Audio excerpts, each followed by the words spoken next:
I've listened to Little Oblivions by Julien Baker for 2 months. And I listened to it once yesterday. Welcome to Spin It.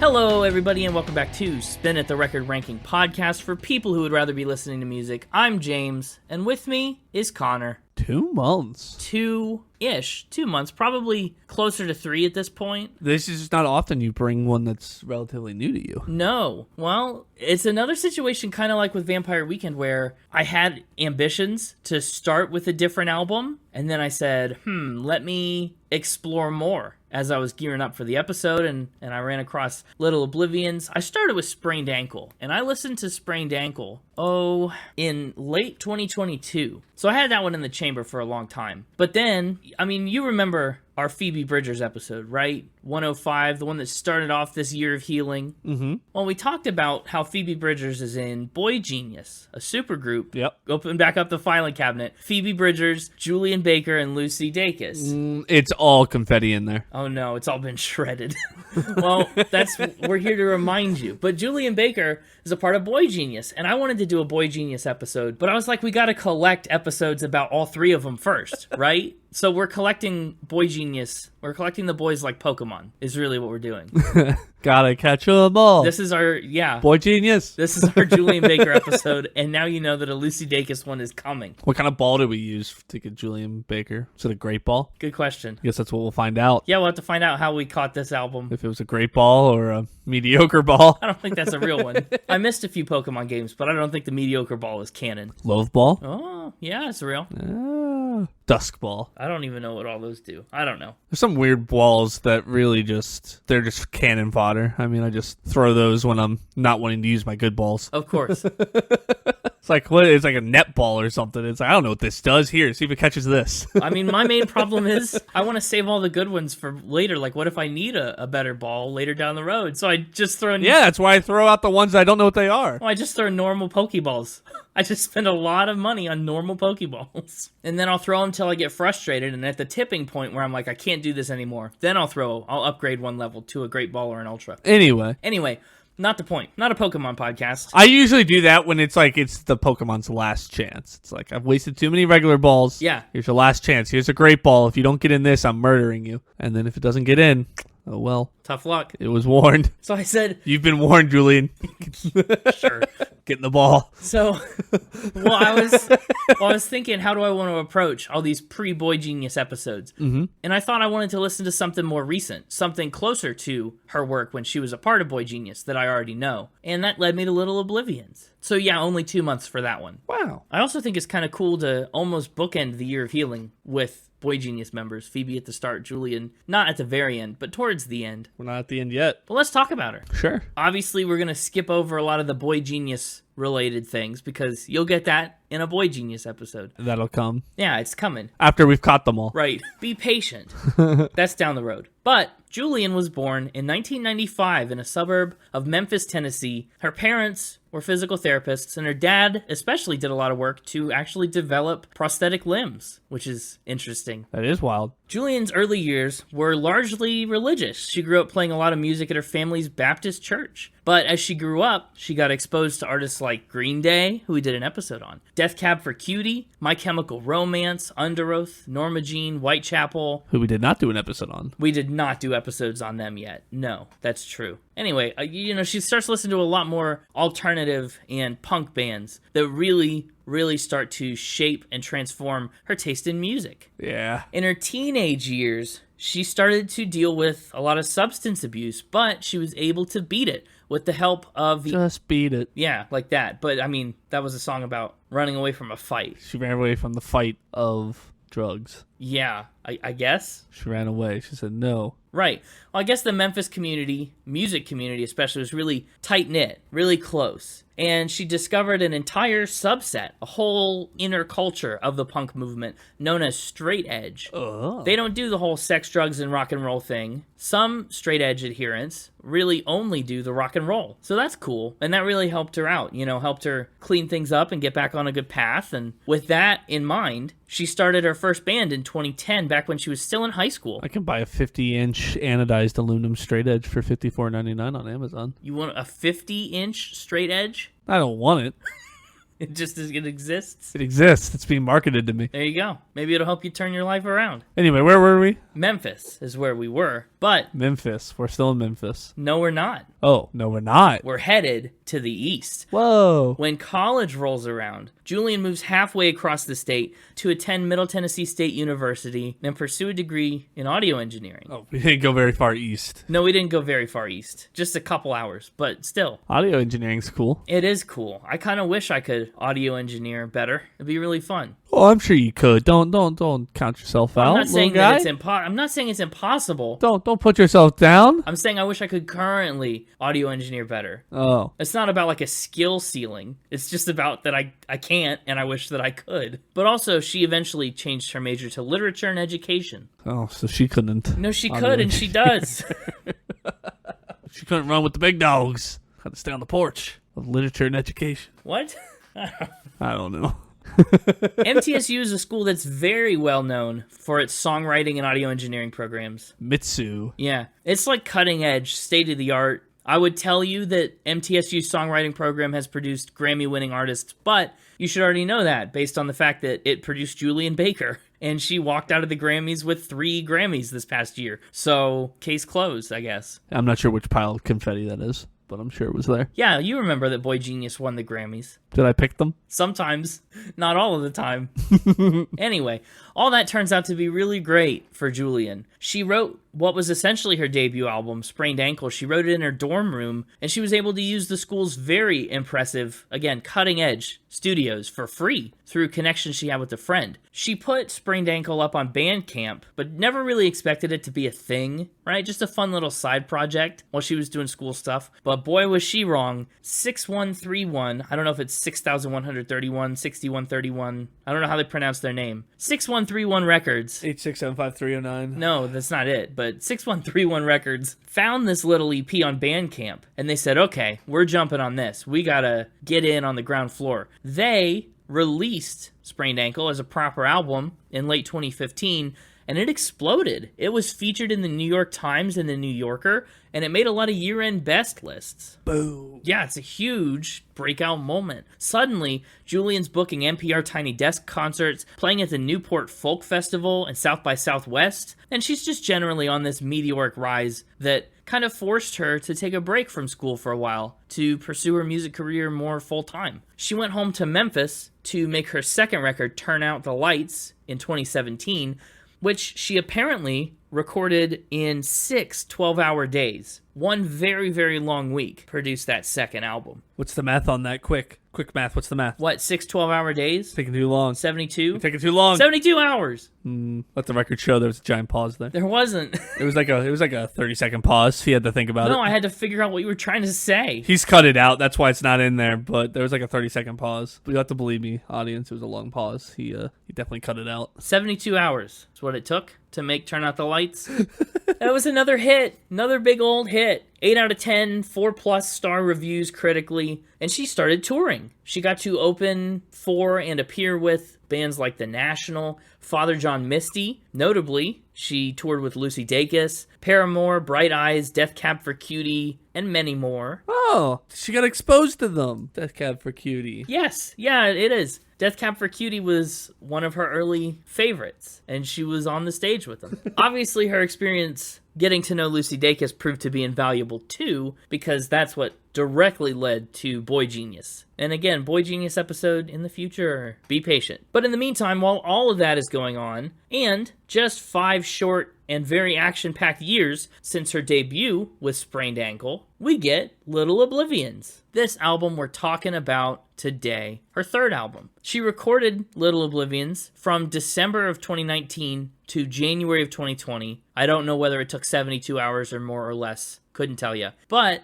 in the 4 months before the album's release, her live performances of tracks like Song in E and the 4 singles from the record, which are Faith Healer, Hardline, Favor, and Heatwave, they already started to generate a ton of hype and excitement. Little Oblivions finally came out on February 26th, 2021, a long time after she recorded it, more than a year after she was done recording, and it was even bigger than her previous successes. Exclaim said that Julien, quote, has burst forth with a third effort that's so fully formed and viscerally human, it might as well have its own pulse. AllMusic praised its brutal lyrical authenticity, and a lot of people, just generally, loved the bigger, more expansive sound compared to her softer first couple records. Callum Fold said that Little Oblivions is music so full of emotional clarity that it seems a miracle that Julien survived its creation. That's a pretty intense slew of reviews. Yeah. Music with a pulse, viscerally human, a miracle she survived, like, man. And that's really why people love her music, and what's made her such a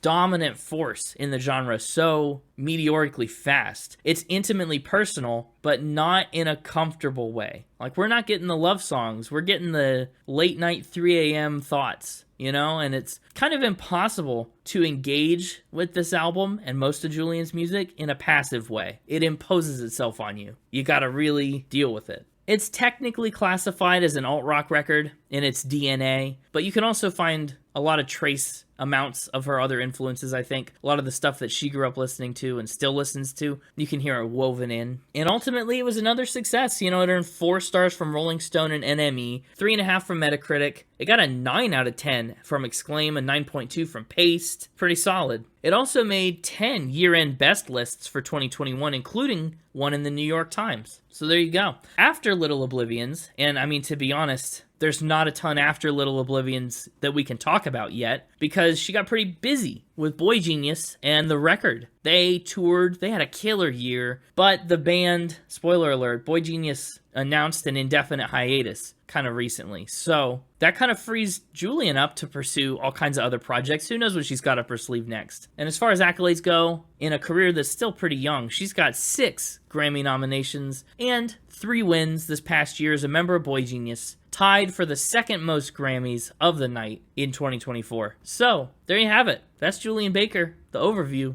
Now it's time to play a little fact or spin, where I square off against the mixtaper, and he tells me a fact, or he tells me a spin, and I win or I lose. I think that's all the outcomes. I think so. Nobody can really be sure. No, honestly, it's hard to tell sometimes. How's the mixtaper doing? Is he ready? Get him in here. Hey, it's me, the mixtaper. Hello, mixtaper. What's the smallest Oblivion you've ever seen? The one I keep in the untrue. What's the biggest Oblivion? Coincidentally, also one I keep in the untrue. Oh, wow. I haven't seen very many Oblivions. I mean, I didn't ask what the biggest one you've ever seen was. Just what do you think the biggest one is? I have nothing else to compare to. Okay. Way to logic your way out of my stupid question. I'm just, crawling my way out of the Oblivion. I'm in points-wise, coming back for that 50-50 for the year. That's right. We're going to make it to 50-50 for the year. I can feel it. You got a couple good wins the last few weeks, and I'm hoping to break your streak a little bit, but... Was last week the shutout? No, last week wasn't a shutout. Thank you very much. I got 1. It was 2 ago. Yeah, the shutout was 2 ago. Vampire Weekend did not go great. But this week will. This week will be a shutout in the other direction. What? No, I still need to get more points. I mean, yeah, that's true, but I still want to win, so... We're just let the chips fall where they may. Well, the first chip that's falling is pickle chips. No, stop. Did I just tee you up perfectly for some sort of transition again? Yeah. No way. Yeah. This fact is about pickle chips. I don't really have a good catchy title for it, so I'll just kind of lay it all out. She orders extra pickle chips on her sandwiches. Fantastic. Now, that seems like a pretty normal thing to do. How many extra pickle chips? Like, does she go for a lot? Have we found the pickle queen to John Mayer's pickle king? We found the pickle queen. I mean, maybe. I don't know if it's true. Maybe. I don't know. Yeah. I mean, the John Mayer pickle king thing was also a spin. So well, I guess it's ambiguous. So she just gets like extra pickles. Yeah. She doesn't say put a handful on there. Well, she says, give me a lot of pickles on my sandwich. She doesn't specify a specific number though. Right. All sandwiches? anything that would normally be coming with pickles. I'm just saying. She's not like ordering a PB&J and going, give me extra pickles. A PPB&J. Oh. So she likes pickles, clearly. Mm-hmm. Oh, yeah. Big fan. Just pickle chips or like normal spears, full pickles? Does she drink pickle juice? Like, where does this end? Where would she be ordering? First off, way to just take this to places I didn't take it to. You think she's out here drinking pickle juice? No, people do it. Like, where would she be ordering whole pickles? Give me extra whole pickles. Like, what? Okay, delis. Actually, hang on. You ever been to a deli? They give you pickle spears and pickles. I'm just thinking Jimmy John's. You can get the little pickle spear and you can get a whole one if you Yeah. you okay, I take it back. Jimmy John's. Take it back. She can go to the grocery store and get pickles whenever she wants. Okay, well, that's not the fact. Anyway. Okay, so that's not a part of it. I don't know. Even if she might. All I know is she orders extra pickles on her sandwiches. This is just about pickles on sandwiches. No, I think this is a spin. I would like you to ask me the obvious question you have not asked yet before locking in an answer. What's the obvious question that I haven't asked? Why does she order extra pickles?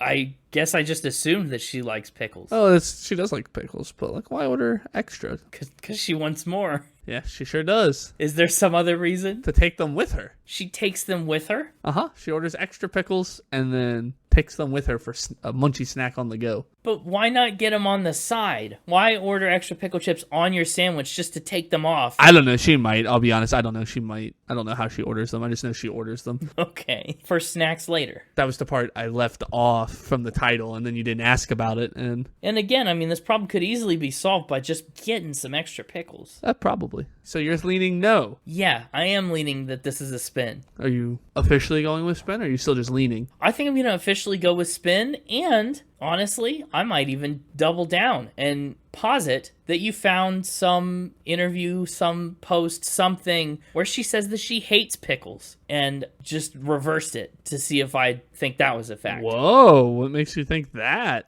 I just think that seems like a possibility on how this could have gone down. I don't think this is born from no information. I think this was inspired by something, but I don't think it's true. So I think it's inspired by its opposite. This is indeed inspired by its opposite. Did you know this? Did you know she didn't like pickles? No, I had no idea. Whoa. No, I had no idea. But is this a spin? You didn't... Yeah, I just said, no, I did. I said this was indeed inspired by the opposite. It's a spin. Okay, good. I was just making sure. Yeah. You couldn't say it's inspired by the opposite and then say it's true, I guess. Yeah. She specifically picks pickles off of her sandwiches. I don't know why she doesn't just order no pickle. Well, sometimes it's easier just to not customize the sandwich. Yeah, that's true. So then I took pickles off her sandwiches and said, what if she just picks pickles off her sandwich is to go?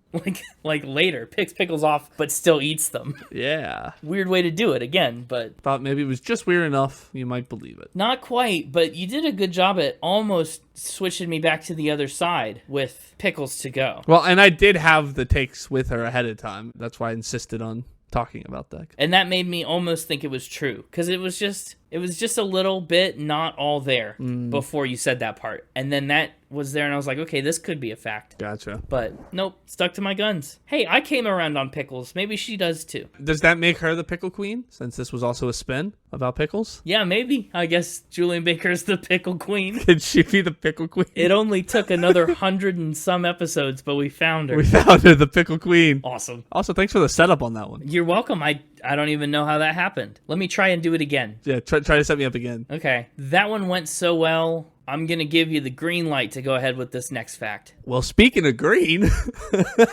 Really? Yeah. Wow. Yeah. She was a green-haired office cleaning princess. A lot of hyphenated adjectives in there. A green-haired office cleaning princess? Yeah. What on earth are you talking about? I was going to save this one for a little later in the round, but, you set me up with the green thing, so here it is. But I teed it up so perfectly.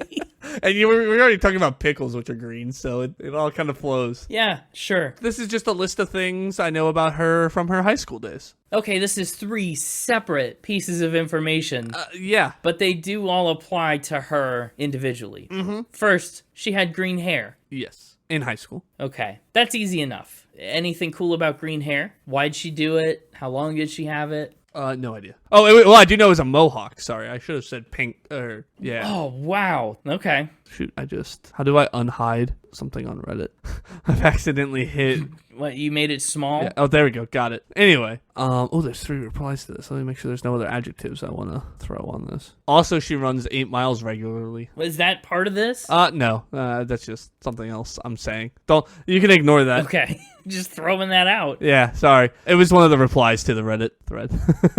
I found a Reddit thread on r/Julian Baker that is just fun facts about Julien, and one person kind of vomited a bunch of fun facts about them. Well, that's nice. Green mohawk in high school was one of them. Cool. So we got green hair locked in as far as I think we'll get information about it. Mm-hmm. Office cleaning is next. Is this like a job that she did? Yeah. What, like a corporate office or like the school office? Yeah, it just takes up shifts cleaning office buildings as like part-time job. Make a little side money. Sure, like a freelance kind of thing. Yeah, freelance. That's the word I was looking for. Yeah, a freelance office cleaner. I'll be honest, there's not a lot of meat on any of these bones. I just really thought it was funny to say a green-haired office cleaning princess. You just threw all the bones together to make a Frankenstein kind of skeleton. Yeah. Princess, then, is our last thing. Yeah, she was a homecoming princess in 12th grade. Homecoming princess. I feel like they're usually homecoming queens. Is this just like a runner-up on the homecoming court, but not the queen? Yeah. I think a lot of high schools will make the court like princesses. Got it. Was she a homecoming princess with the green mohawk? I don't know. It might have overlapped. I don't know. I don't know when the mohawk was. Okay. Tough, because there's 3 things here that any one of them could just send this into a tailspin, but I don't think they do. You know what? I think this is 3 facts. If I'm shaky on one, it might be office cleaning. Oh, wow. You're locking it in fact? Yeah, I'm not going to let that deter me. I can confirm. Office cleaning is a true fact. Okay. I can confirm that princess is a true fact. Okay. And I can confirm that green mohawk is a spin. No! And you're going to be mad at me. Was it not a mohawk? Was it just green hair? No, it was a mohawk. It was just pink hair. It was a pink mohawk. No way. Really? I changed it to green because you said green in your thing. Oh, no. I set myself up for failure. Oh, no. Other fun things that I thought about, I didn't want to get so many in there that you would just say spin because there was too many for there not to be a fake one in there. So I limited myself to 3. But other fun facts that were in this Reddit thread is that pre-pandemic, she volunteered to help Spanish-speaking people in Tennessee. A lot of interesting facts about like different cameos she's made with other bands. Mm-hmm. That's also where I found the Pickle thing, taking pickles off her sandwich. Runs 8 miles regularly was true. There was some pretty silly ones in here as well. Things like she wears seatbelts now. Oh, yeah. Well, and she's my landlord, I thought was really funny. Okay, that's a good one. Yeah. I've never in all of my time, I've like gone to Reddit for random facts, but I've never really bothered to look to see if there was an r/the artist before in all my time doing Factor Spin. Well, in most cases, there is, actually. I know, and I've never really thought to go there to see if I can find any juicy details. Like, honestly, you could probably go there and ask if you had a mixtape or Reddit account. Not to give you ideas, I guess Oh. How would you like to give me a tie-in for the next one? Would you like to try to go 3 for 3 on tie-ins? Yeah, I guess. I'm sure that it works. No, well, now I'm worried that you're going to just try and make it fit by changing details. I know, that's what's funny. I'm afraid to take a guess. It feels like I don't have any good ideas. It's like jumping out of a plane without a parachute. I don't know where I'm going to land. Well, where you might land is in a best smile competition. That one was a bit of a stretch. Does that make you more confident in the fact or less confident? Well, it helps. Yeah, it helps that you didn't just change a color to make it such a perfect match. So what's the fact here? She was voted best smile in the world. I don't remember voting for that. As a member of the world, honestly. I mean, I've never voted for sexiest person in the world either, but I see those tabloids all the time. That's true. So a lot of votes I'm being left out on. For better or for worse. I like to imagine there's some mailbox somewhere just full of all my ballots being sent to the wrong address. Maybe. So we obviously didn't vote for her. No. Not by choice. We just didn't get to vote for her. Who did vote for her? Twitter. I was on Twitter. Now I'm on X. Yeah. But I was on Twitter. Who hosts this competition? Is this a particular page or account or group? Yeah, well, it might be a little biased. Oh, really? It might be a Boy Genius fan page who said who has the best smile in the world, and it was just the members of Boy Genius as eligible. Okay, so we've had a very limited pool. Yeah, very limited pool. Nice. Did she get a lot of votes? What were the ratios like? She got enough to win. I'll say that. At least 34% of the vote. No, that's not enough. It could be, depending on how they split it. She had to get at least that. There's no other amount, right? Yeah, more than 34% of the vote. Minimum 34, maximum need to win 51. 51? Well, maximum is 100. Well, maximum needed, I said. But the maximum minimum is 51. I think this is probably true. I think you found a Twitter poll, and I'd buy it. We both said we'd vote for her. That's 100%. That's way better than 51. I'm going to give her the benefit of the doubt. Whoa. Connor hasn't voted. Well, no, but this is just you and me. Oh, okay. I assume he already voted on the original Twitter poll. He's much better at Twitter than you are. Of course. I'm locking in fact. You're locking in another wrong answer. This is a spin. Oh, well, dang. Why'd you do that? What a dastard. Well, let's be honest. I wrote down she was voted best smile in the world because on that same Reddit thread, somebody jokingly said she had the best smile in the world as a fun fact about her. Really? Yeah. And I was like, I'm going to try to convince him that like she was not put that in like a magazine or something. And then as early indications of the fact started, before any real details came out, I was sensing that wasn't going to fly with you. No, it wouldn't have. And so I pivoted to a Twitter poll made up of only Boy Genius members, and that instantly hooked you. So smart. I'm glad I pivoted. Well, I'll be honest, I think she would win. Dang. Yeah, that was a good pivot. That's annoying. Sorry about the pivot. That's okay. You don't have to apologize to me about pivoting. Next time, just go straight ahead. To the dance floor. Nah, see, that's another. Well, we really tried our best. 50-50 on the transitions, I mean. Yeah, 50-50 is not bad. Does that make you believe it more or less? I don't know. You just said to the dance floor. I don't know what to not believe yet. Oh. She's a dancing meme. She's a dancing meme? And a pickle queen. You are a dancing meme. Pickle queen. Young and sweet. Spin it, pickle queen. Oh man. Oh, that hits me right in the funny bone. Tell the truth, you can lie. You get your pickles on the side. Great. Anyway, she's a dancing meme. Yeah. What dancing meme? I'm so distracted. I'm not going to get ABBA out of my head now. Yeah, well, she's been memed using one of her dances. Okay, what dance? To one of her songs? To a song. What song? The song Severed Logic by Half Waif. I can't say I'm familiar with that one. Well, I could, but I would be dishonest. What's the dance? It's just her dancing like crazy. She's just kind of loosey-goosey with her limbs and kind of just dancing around. Okay. What's the meme template then? Is this just like a reaction gif? No, they've cut her out from the video and then insert her over top of other songs. It makes sense. It makes a lot of sense. But it really annoys me that you're on this Reddit kick now, because this could just be some Reddit post that somebody made and it could be real. Well, I will be honest. I stumbled across it through Reddit. Okay. Is she a popular dancing meme or a niche dancing meme that's popular on the r/Julien Baker subreddit? Well, she's been in... When I went to the first one that I found on the Reddit, in the like suggestions on YouTube were others. So popular enough that YouTube's like, hey, you check this one out. You might like these other ones. Okay. But I don't know if I'd say like super popular. Takes a lot of work. Yeah, I think this one's a spin too. Oh, how dare you? Well, I think in the format that you've presented it, it doesn't seem true. It seems like either a one-off thing or a niche kind of thing. The YouTube suggestions is a nice touch. I'm not convinced. I've never seen it. Fair enough. Not that that's like the be-all and end-all, but I don't know. I've spent time on Boy Genius Twitter. I feel like I've been around Julien Baker fans enough that this meme may have entered my proximity, if it exists. And it is as popular as you claim. I didn't claim it to be that popular, but popular enough that multiple exist. Yeah, you did. You said it was the best meme in the world. I did not. How dare you? It's the best meme in the world. See?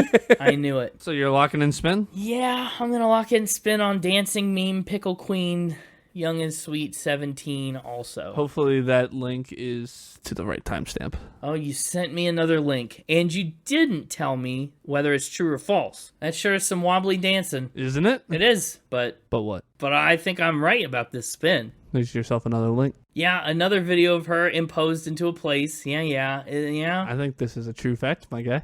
I don't know if it is. There are multiple that exist. 2. And not created by the same person. Multiple people are doing it. It's not just one person going crazy with it. Multiple people are imposing it on things. I think I have to concur a little bit. I Google searched Julien Baker dancing meme and multiple screenshots from the video come up. Boom! That's another win for old Mixie. I don't know though. It's not very popular. I didn't say it was popular. You asked if it was popular, and I said, You said it was the best one in the world.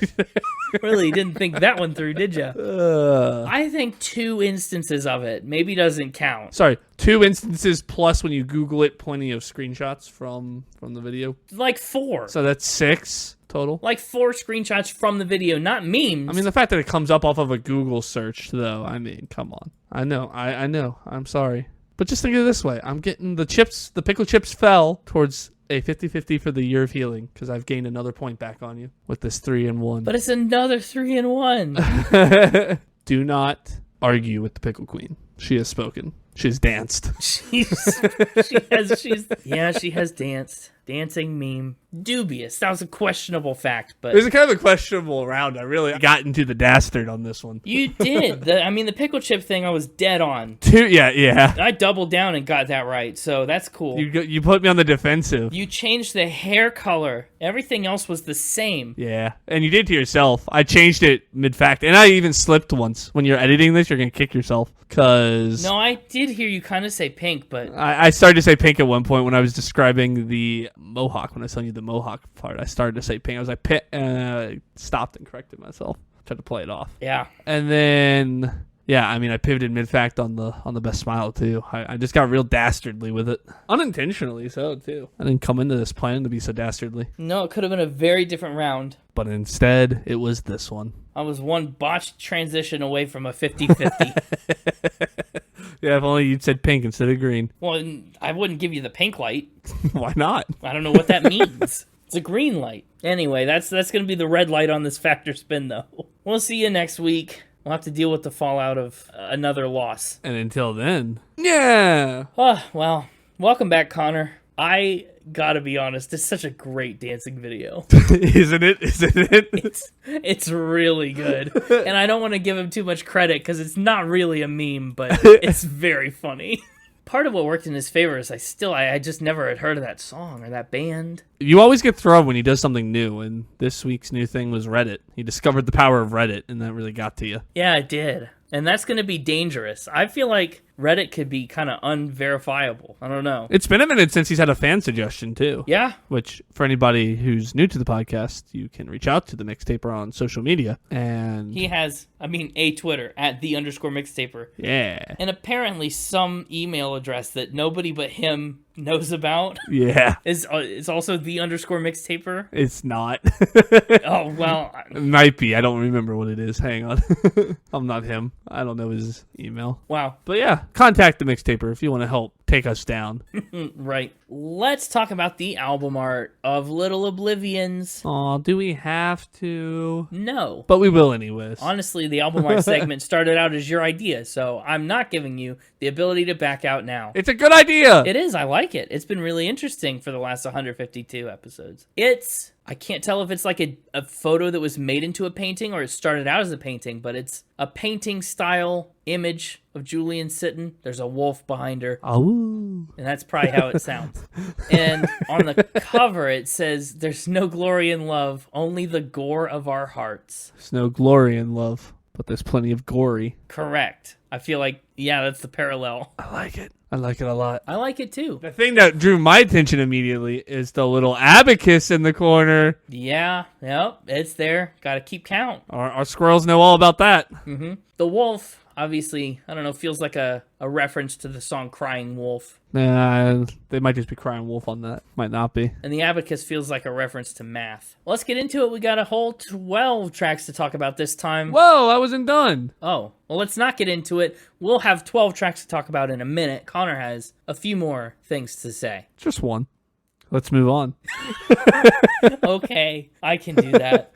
Let's get into it. We got 12 tracks to talk about today. Up first, Hardline. Hardline. Hardline is an interesting song. It sets a good precedent for this album that we don't see very often. It's a good word.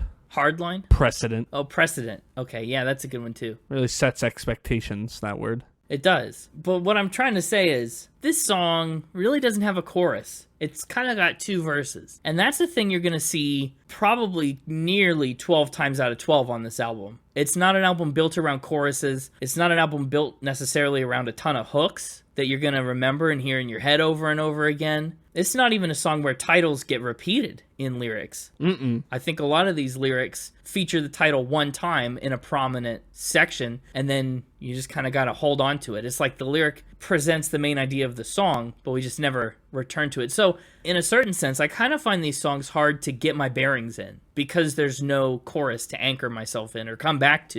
You know what I mean? You kind of got to find your way through the song one way. The music break between verses was pretty awesome. That's true for all the songs. Oh, we should have said about every song. Well, we could say it about every song when we get there, but the music definitely is pretty wild. I like the way it's produced. Each of these songs feels really distinct. Even though they kind of all walk the same tightrope of subject matter, the production is really what sells them. And that's what I remember about each song, is just the general vibe of it, more than any one lyric or any one musical hook in most cases. And Hardline, it's one of those songs that deals with her usual heavy subject matter, like substance abuse and depression, things that we'll get into other places in the album, but it's all stuff that's reminiscent of that hardline punk mentality that she bought into and the subculture she became a part of and just the way that she lives her life. Julien says, I found a lot of good quotes from her too. It's another episode where almost every song I found something that she said about it, and I really like those. She says, Hardline is about re-entering a relationship with substance abuse that very quickly became unhealthy. I had already started to question what was the motivation for me being straight edge at this point anymore. Was it something about my ego?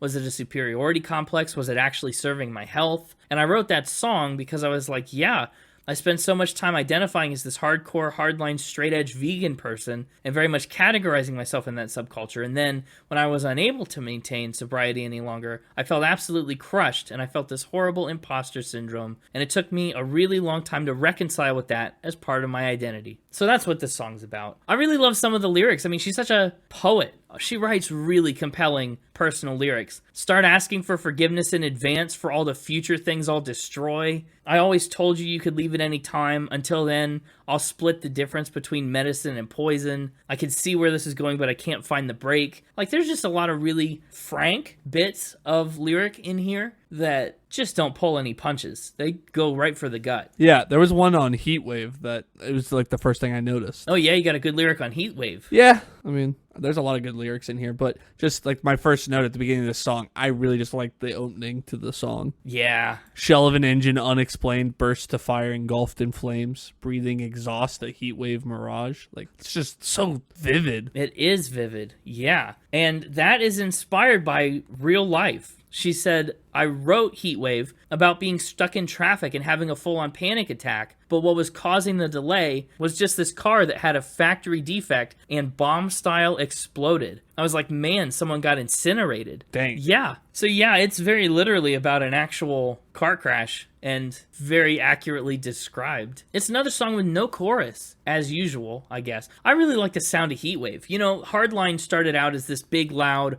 almost like a synth organ in your face, and Heatwave starts with a lot more guitar. It's a lot quieter. It's really cool. She says that the song is born from the second verse. She said, I feel like I'm just walking around with my knees in gravel. She says the second verse starts to deal with unexplainable hurt that we're trying to heal with ideology instead of action. And it just feels like we're in a heat wave. We're in the car that's exploding and we're just trying to deal with it in all the wrong ways. One of my favorite songs on the whole album is Faith Healer. It's a big one. It's the big one. It's got like 12 million streams. I mean, you can tell it's going to be a big one from the first chord hits. That opening instrumental sounds big. Yeah, I like Faith Healer a lot. It sounds great. You know, it healed my faith a little bit. Yeah, that's good. Okay. She says, put most simply, I think that Faith Healer is a song about vices, both the obvious and the more insidious ways that they show up in the human experience. She said it started out as a song that was looking at addiction, right? Another song kind of dealing with that issue. But then she took some time off and revisited the song, and she said, when I revisited the song, I started thinking about the parallels between the escapism of substance abuse and the other various means of escapism that had occupied a similar, if less easily identifiable, space in my psyche. And she compared it to people that people believe, right? When you're in desperate times, you tend to turn to things that are going to say what you want to hear. And she said that a lot of people are willing to believe whomever,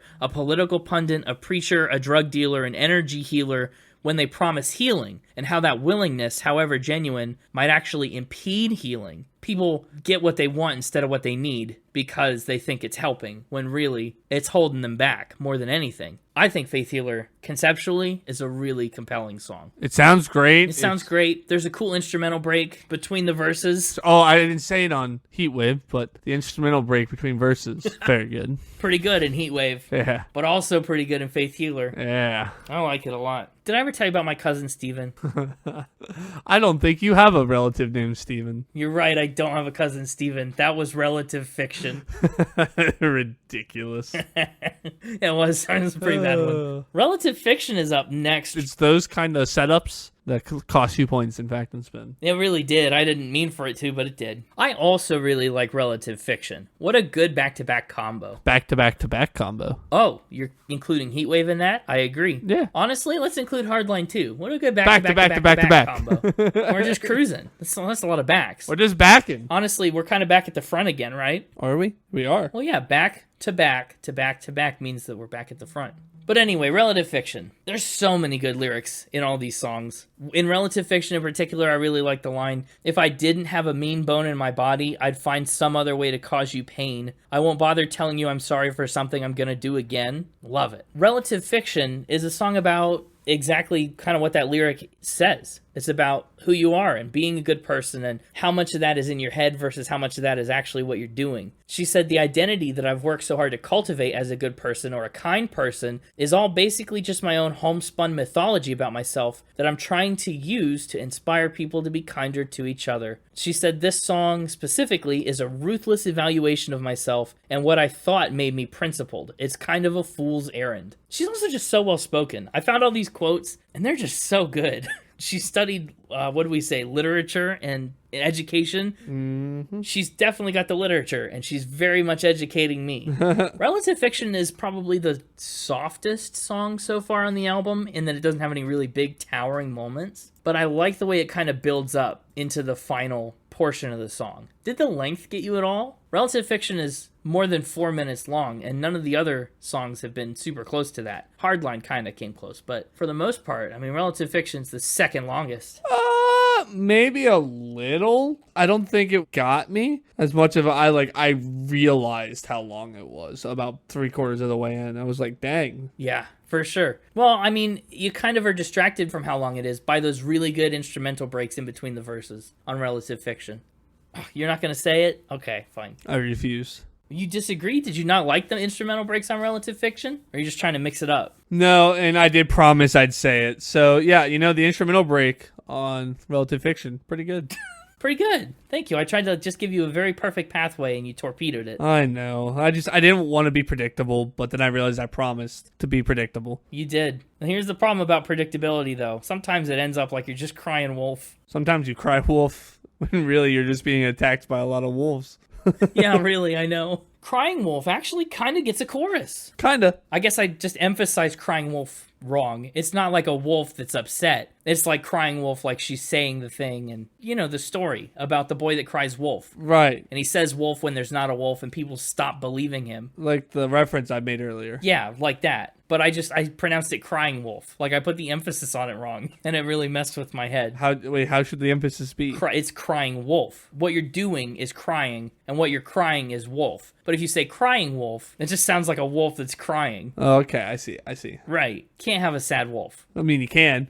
Yeah, this song's about a depressed wolf. I mean, if you look at it through that knot. What did I just say? If you look at it through that knot? I'm so sorry. I was trying to figure out what that meant. Is that like an expression? Is there like a word knot somewhere that I don't? What are you tying something? There is in this song. It says, so I tied a knot. It says, so I tied a knot because I'm not crying wolf. I was like looking at that when I was in the middle of saying what I meant to say was, if you look at it through that lens, and instead I replaced lens with knot. Yeah, if you look at it through that knot, it really, hey, listen, if you look at it through that knot, it ties. Man, I was just about to say that. Come on. You didn't even give me a chance to save myself. Oh, I beat you to it. I came up with a way to save myself, and then you took it from me. Sorry. You pulled the rope right out of my hand. Well, I did. That's all right. My favorite part was when you said it and went, what did I just say? Look at the, I realized I said it something that wasn't right. And I thought I said not. I was like, did I just say not?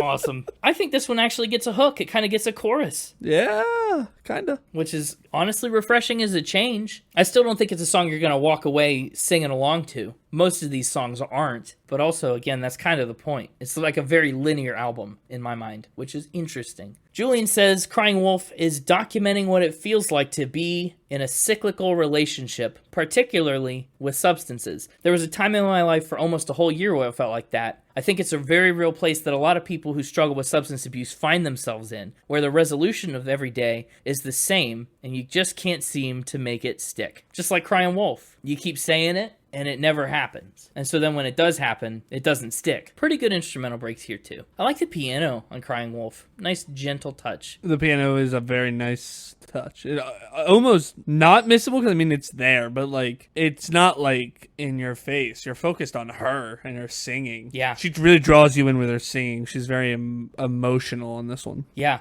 And she really draws you in with her dancing. So I'm told. 100%? Yeah, 100%. It's so good. Another one of my favorites from this album, not necessarily the favorite, but a favorite, is Bloodshot. Bloodshot starts so strong right off the bat. I can see myself inside your bloodshot eyes, wondering if you can see yourself in mine, or do you just see me? Man, they don't write them like that anymore, which, I mean, they do, but you get the point. Not often you find a lyric like that one. That's maybe my favorite lyric on the whole album. I'll own that. Fair enough. She actually talks specifically about that opening line. She said the very first line of the song is talking about two intoxicated people, myself being one of them, looking at each other, and me having this out-of-body experience, knowing that we're both bringing to our perception of the other the way that we need the other person to be. That's a really lonely and sad place to be in. The realization that we're each just kind of sculpting our own mythologies about the world, crafting our narratives. It's awesome. Like you are with this person and yeah, whatever this person really is, you're kind of projecting onto them your own needs and wants and what you think that they are or should be. And that's why relationships struggle and have trouble, is because of that unrealistic or uncommunicated expectation. Like, that's a lot. That's a lot to grapple with. And she does it so well in 4 short little lines. Man, it's a great song. And this is the song that gives us the title of the album, right? It isn't like I do this on purpose. I just forget the second I've learned it. Looking for little Oblivions. I'd do anything knowing you would forgive me. Honestly. What a line. Mm-hmm.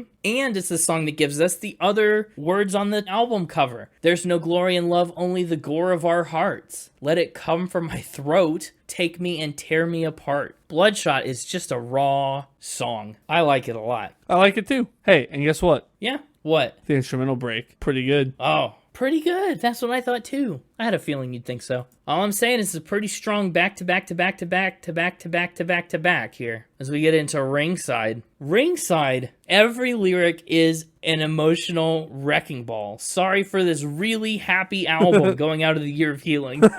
Beat myself until I'm bloody and I'll give you a ringside seat. Say that it's embarrassing. I'm sorry you had to see me like that. It's a heavy, heavy start to this heavy, heavy song on a heavy, heavy album. Try to save me while I drag you down. I want to fix it, but I don't know how. I like the drums on Ringside, and not just on the instrumental breaks, all the time. I also like it all the time, but especially on the instrumental breaks. Fair. But this is another big one. Ringside goes hard. It goes hard, I know. Julien said, I have a few tics that manifest themselves with my anxiety and OCD, and for a long time, I would straight up punch myself in the head, and I would do it on stage. It's this extension of physicality from something that's fundamentally compulsive that you can't control. I can't stop myself from doing that, and I feel really embarrassed about it. And for some reason, I also can't stop myself from doing other kinds of more complicated self-punishment, like getting into codependent relationships and treating each one of those like a lottery ticket. Like maybe this one will work out. So that's what Ringside's all about. It's a song of self-sabotage and putting everybody in your life in the front row to sit ringside as you just take yourself down, physically, emotionally, whatever it may be. Ringside is honest and brutal. And then we get into Favor. What'd you think of Favor? It has my favor. Oh, good. This one actually, by the Spotify streams, ends up being the second most popular song on the album. And I can see why. First of all, lyric spotlight again. Just some good ones. I don't know, I feel like I'm just spitting out so many lyrics, but it's certified poetry, all of it. The only kin I knew was who I could see from the gurney. I used to think about myself like I was a talented liar. Turns out all my friends were trying to do me a favor. How long do I have until I've spent up everyone's goodwill? Man, it's so good. She said, I have a friend whose parents live in Jackson, where my parents live. They're one of my closest friends, and they were around for the super dark part of 2019. I'll try to talk to the person who I hurt, or I'll try to admit the wrongdoing that I've done. I'll feel so much guilt about it that I'll cry, and then I'll hate that I've cried because now it seems manipulative. I'm self-conscious about looking like I hate myself too much for the wrong things I've done, because then I kind of steal the person's right to be angry. I don't want to cry my way out of stuff. So Favor is a complicated give and take of being in good graces and admitting when you've screwed up, but doing it in a way that's earnest and trying to maintain an image of that earnesty, even though you're self-conscious about the way that you're reacting to your reaction. It's like layered. Mm-hmm. Favor is also one of my favorite songs musically, I think. The verse has a really nice flow to it. It's pretty cool. Yeah. Apparently Favor is like a co-song that's meant to play well with Phoebe Bridgers' Graceland 2 that we talked about, and Lucy Dacus's Please Stay. There are a lot of similarities between all those songs. Both other members of Boy Genius do vocals on Favor and on Graceland 2 and Please Stay, and they also were apparently recorded on the same exact day. So that's fun. That is fun. Little kind of spin cycle-y connection. Another of my favorites. I've said it a few times, and I guess they're just most of my favorites. But another of my favorites, and another 3-verse, no chorus special, is Song in E. Spoiler alert, song's in the key of E. Whoa! And another line that just kicks you in the face right out of the gate. I wish that I drank because of you, and not only because of me. Holy cow. I mean, if that doesn't grab your attention, if that doesn't arrest your focus, and again, this is an album that forces you to engage with it, right? You can't just passively float your way through this album. It's gonna grab you and shake you by the shoulders. You know what I mean? I liked Song in E. Maybe I'm a Song in E kind of guy. Maybe I need more songs that are in the key of E. Maybe you do. I'll have to find you some good ones. Yeah, I mean, those instrumentals in E. Mm-hmm. They're pretty good. Pretty great. Song in E, lyrically, kind of feels like an opposite to Relative Fiction. You know, Relative Fiction is talking about trying to be a good person and be a kind person and just, like, put good into the world. Song in E, Julien says, I would rather you shout at me like an equal and allow me to inhabit this imagined persona I have where I'm evil, because then if I can confirm that you hate me and I'm evil and I've failed, then I don't any longer have to deal with the responsibility of trying to be good. I don't longer have to be saddled with accountability for hurting you as a friend. So that's where this song comes from. I want you to hate me so that I can stop caring. I can disconnect from the situation. If I know where you stand and it's against me, then I don't feel any need to owe you anything, right? That's such a complicated thing to put into a 3-minute song. It's true. And she does it. It's 2 minutes and 44 seconds. She crams it full of lyrics, and man, Songini is really something else. Up next is the song Repeat. I really like Repeat. Actually, ironically, the only thing that repeats in the song is the word repeat. Once again, not really any repetitive choruses, not really many hooks. There's 2 verses and kind of one capstone chorus that happens one time and kind of is its own unforgettable stalwart in the middle of the song. Another favorite for me, Repeat, is just really good. It's a song about her experience on the road and on tour. Not something she writes about often, and not something she even wanted to write about. She said, I tried so hard for so long not to write a tour song, because that's an experience that musicians always write about that's kind of inaccessible to people who don't tour. She said, we were in Germany, and I was thinking, why did I choose this? Why did I choose to rehash the most emotionally loaded parts of my life on a stage in front of people? But that's what rumination is. These are the pains that I'll continue to experience on some level because they're familiar. So by getting up there and performing all these songs, right, it's like a John Donne triple fool kind of thing. She experiences all this hurt. She channels all this hurt into her lyrics, obviously, and her emotions come out so clearly in these songs. And then she has to get up on stage and perform them and sing them back to people and relive all the things that went into these lyrics as they come back out through these lyrics. And so Repeat is a song about that reliving of things that you put into song. I love it. It's such a nuanced take. Oh, man. Your fangirl is showing. So you know how we talked about how Vampire Weekend is an album that I go to not for lyrics, but for like music and the vibe of it? I think Julien Baker is an artist I come to not for the music, but for the lyrics, absolutely, and the vibe, but mostly for the lyrics. And that's not to say the music's bad. This just isn't a music album. Its main feature is not its music. Its main feature is just all these lyrics. Sure. Did you like Repeat? I did. I've liked this album in general so far. Did you like Repeat? I did. I've liked this whole album so far.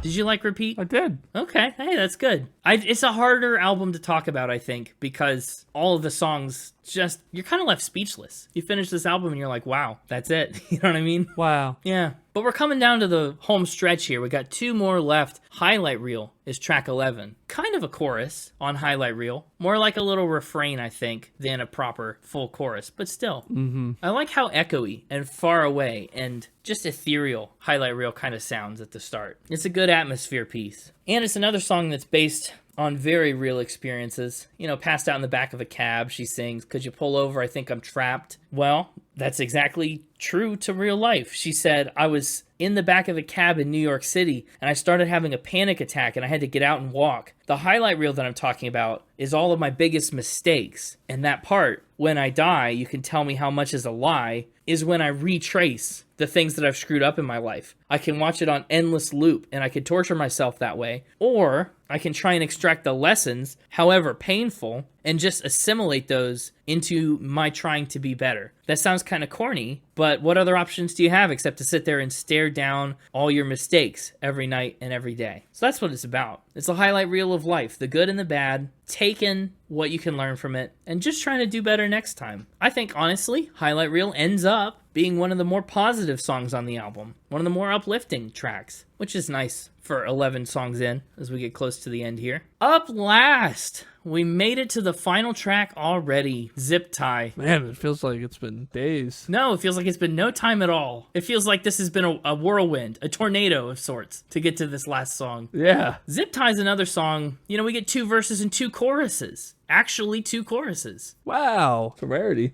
Definitely. This is a low chorus album. And basically, you know, the point she's trying to make is, when do people get so bad they reach the point that they're not worth saving? A very interesting moral, philosophical kind of question. It's called Ziptie because she says, I was watching people be restrained with zip ties on the news, which is a wild way to take inspiration for a song, I guess.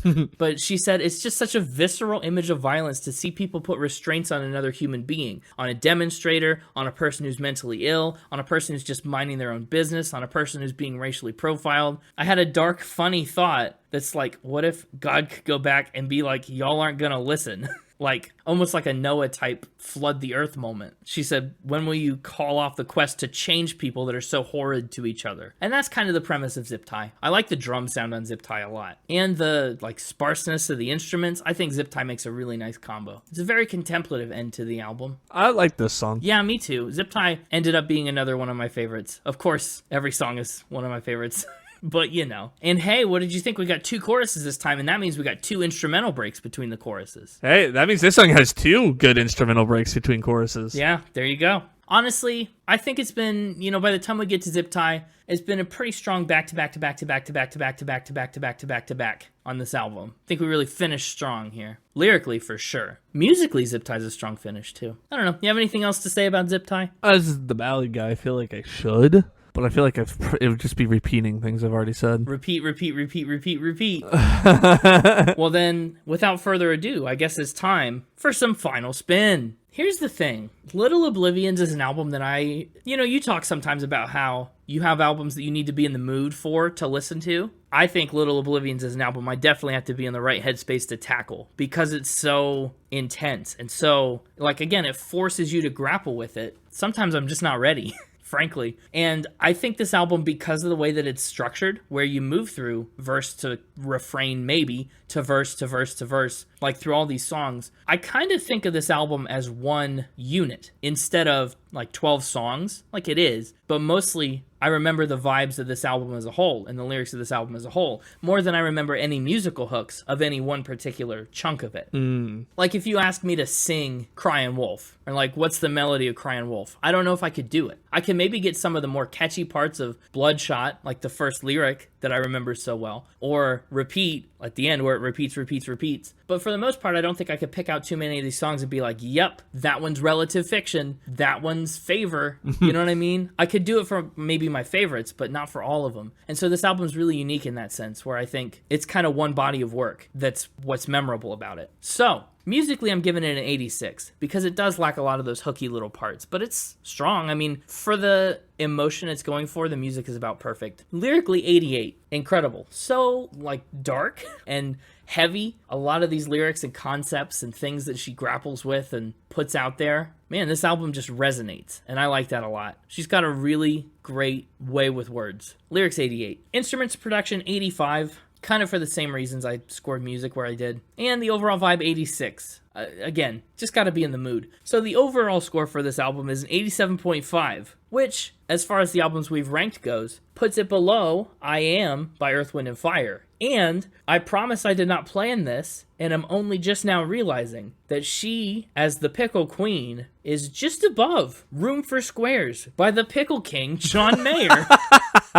They're together. The pickle court is forming. Together forever. King and Queen of the Pickle Kingdom. How close are they? Now I wonder who the pickle court jester is. I mean, only time will tell if we could find the pickle jester. Yeah, Little Oblivions is here, and, oh, I guess actually Bad Sons is in the middle. They're 4 apart. Little Oblivions is 203, Room for Squares is 207, and Apocalypse Whenever splits the middle at 205. Interesting. That's curious. Anyway, I just had that realization, and it blew me away when I saw it sitting here in my notes that I already talked about the Pickle King. So that's me. What about you? How about that top 3? I think because this album is so much of a singular entity, I feel like a top 3 would be pretty hard. The Pickle King is quite low for me. Yeah, is he? What'd you give him, 6? 4. 4? You did not like that. Yeah. You wanted more exits from the Great Indoors. Get me out. Yeah, well, for me, the Pickle Queen and King are nowhere even close to one another. The Pickle Queen reigns supreme. Well, I mean, she was above him for me, too. I mean, to be fair, she also reigned supreme for me. Yeah, but, like, they were pretty close. But she reigns really supreme? Yeah. So you gave John Mayer a 4. Sure did. And if she reigns supreme, I guess we can rule out 3, 2, or 1. I am giving our Pickle Queen 7 dancing memes out of 10. 7 dancing memes. Wow. You are the Pickle Queen. 7 dancing memes. That's how it's going to be in my head forever. Yep. Wow. 7 is a far cry from a 4. Yeah, almost double. It is. Yeah, and it's gonna go right between... Ooh, this is interesting. It's gonna go right between the All-American Rejects and Avril Lavigne. Oh. Okay. Kind of breaking up my little pop punk trio I had right there. A little bit. I mean, she's kind of got the emo style down, though. She kind of does, yeah. So, what you're saying is, she's the pickle queen above Avril Lavigne. 7 dancing memes. Serendipity. Yeah, apparently. Yeah, that's where I'm putting it. I liked it. It was good. Okay. But I think I had the same sentiment you have, where none of the songs necessarily stood out. It was like the vibe and like the whole album felt like one song. Yeah, it does. And so for my music listening style, it was hard to pick out anything as too memorable. Well, but think about this. With your music style of listening to singles, then, if you can reduce it properly, that means listening to any one of these songs is like a microcosm of listening to the album in toto. Yeah, but also it makes it hard to pick out like what song I want to listen to because I don't remember any of them specifically. That's true. It cuts both ways. Yeah. My top 3 in album order: Heatwave, Nice. Faith Healer, Of course. Ringside, Ooh. and a honorable mention to Song in E. I mean, you did say you might just like songs in E. Apparently so. Enough to give it a honorable mention at least. At least a mentionable amount. Yeah.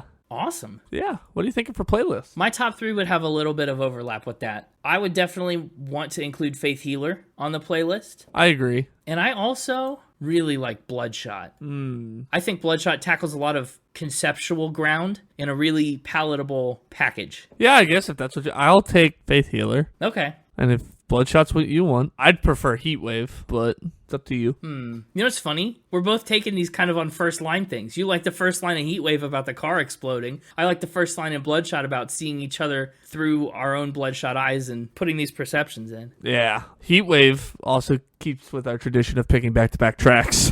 It's not really a tradition, it's an accident. It's an accidental tradition. Yeah. But if you prefer Bloodshot. Heatwave's just so wobbly. I don't know. I also just like that opening to Heatwave. The pow, pow. Yeah, it is just like that. It's exactly like that. I'm going to stick with Bloodshot. Which I guess Bloodshot kind of does, but just quieter. It starts off with a higher pitched, softer, crescendoed note. Yeah, and it's got more drums. Fair enough. All right, so Bloodshot and Faith Healer. Fantastic. We did it. Hey, we got another Pokemon added to the team, right? We've just got Lucy Dacus left. Yep. We'll be throwing a Pokeball her way sometime soon. I'm excited to see how... Oh, that's the other question, I guess. We've done Phoebe Bridgers, and now we've done Julien Baker. How do those two stack up in your eyes? Punisher versus Little Oblivions. Well, score-wise. Well, yeah, score-wise, we've got a very empirical metric of how they stack up.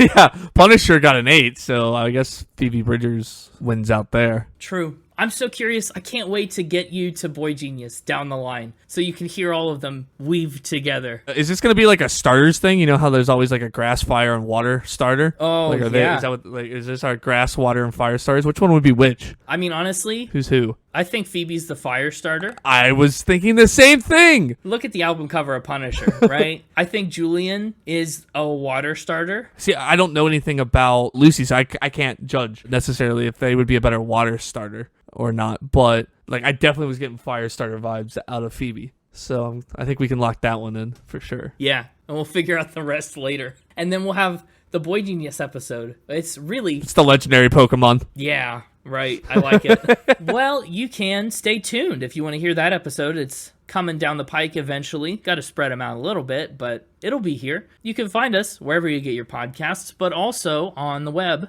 on Twitter, X @SpinItPod, Instagram @SpinItPodOfficial, and at www.spinitpod.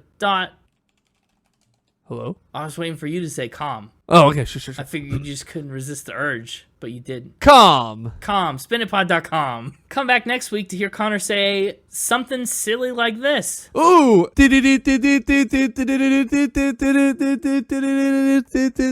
What a certified buffoon. Hey. Yeah. I mean, you heard yourself. How ridiculous. Yeah. I can't believe I said that. We will see you next week, and until then, Keep spinning.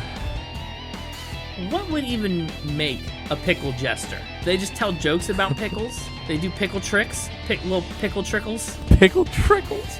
I think they have a whole like just pickle routine. Maybe some jokes, some stand up, some juggling, maybe. Okay. All of their routine is pickle themed. And the cucumber princess, who is too young, she'll grow into a pickle queen. The cucumber prince and princess are great. Yeah. That's amazing. That's awesome. Love that. And then they'll mature into pickle queens and kings.